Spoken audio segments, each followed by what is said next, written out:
being a community or anything like that. And place like this is crime against humanity, crime against nature. It's a sin that will never be forgotten.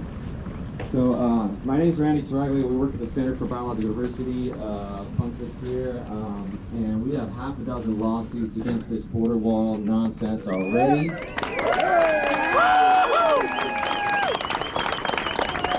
But in a lot of ways, we're fighting this wall with both hands tied behind our backs, because this administration has absolutely no respect for the law or the land or the people that live on it. And that's been proven in just the last couple of years. So dozens of laws have been waived, and a lot of environmental laws, but also Native American Graves and Repatriation Act, the Religious Freedom Act. You know, there's just every law that protects what we as people over centuries have evolved to realize is sacred and important and a fundamental right.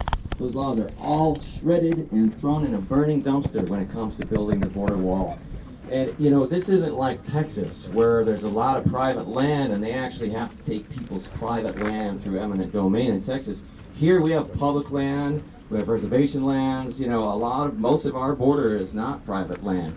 So Homeland Security, which is a fundamentally rogue agency, also has no respect for the law, right. They can just roll these other federal agencies. And of course, our government has been bullying indigenous people on this land for centuries, so it's nothing to them to keep doing that now. So, you know, there's two reasons this wall is here. One, because one maniac in the White House made a campaign promise a couple years ago and now wants to get that done before the next election, and that's really the main reason why this is happening. And secondly, though, it's what borders and walls are really all about. They're about dividing people so that they can be exploited, so that they can be dominated in a system that just quantifies who they are instead of respects who they are, in a system that grinds people up and spits them out so that a tiny percentage of people at the top can get wealthy off of their labor and their sweat and their blood. So those are the only two reasons why this border wall is happening here. It's continuing this, you know, oppressive capitalist colonial structure that we've seen for centuries. This is just the latest iteration of it, and it's also just one insane person in the White House. And if you balance all of this creation and all of the emotions and the roots that are here and the people that have lived here for centuries against that, it is truly the most outrageous act that our government could even come up with. I mean, this is something that we have to stop. So we're fighting very hard to stop this, and I want to thank all of you people for coming here today, because this is what stops it right here. This is resistance. We saw this in Texas. We've seen this over the years when people stand up and resist, when they pick up a sign, when they put on a Jaguar mask, when they wear a t-shirt that says, "No way, not in my place, not where I live, are you going to bulldoze these people in this land." This is what stops this kind of madness. So we're going to continue this resistance, no matter what our government decides to do. This resistance continues.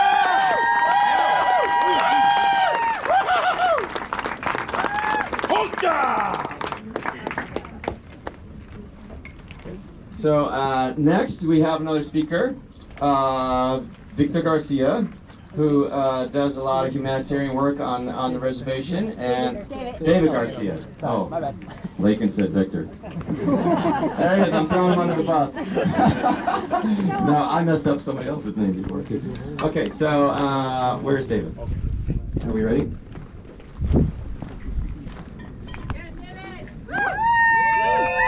Thanks for coming. I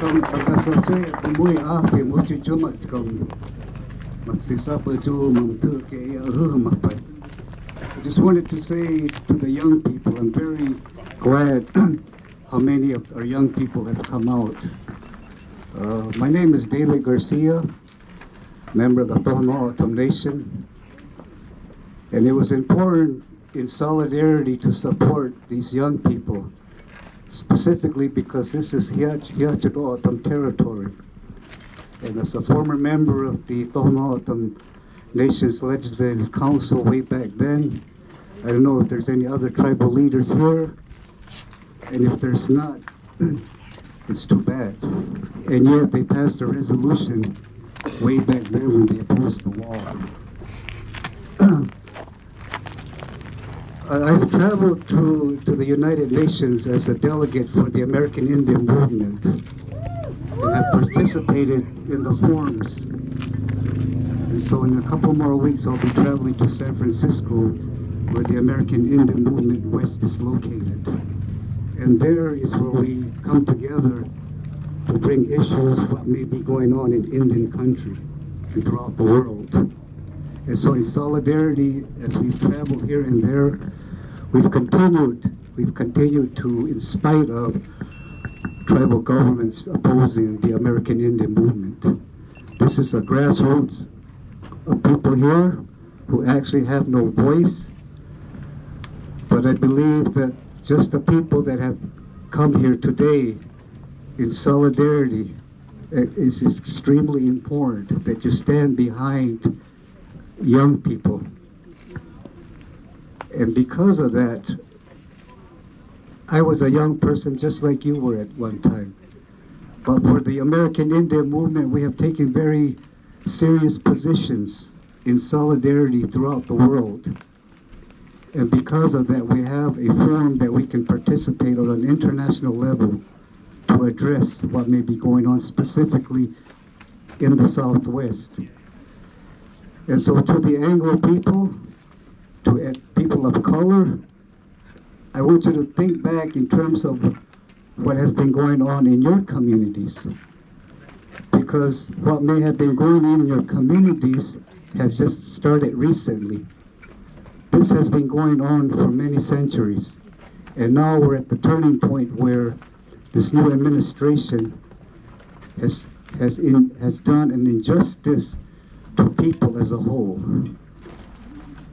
And let me just leave you with this, because at the permanent forum, when I was able to speak as a delegate to represent the American Indian Movement West, I included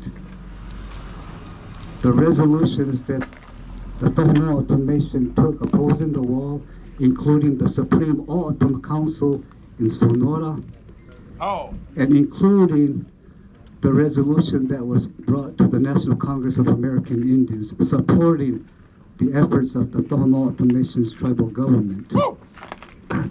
And so what you may not know is that even then, when our former Vice Chairman Berlin Jose said over my dead body, even he himself did not support the Supreme O'odham Council back then when they held a small gathering, a peaceful gathering, to do the very same thing that they also opposed the wall.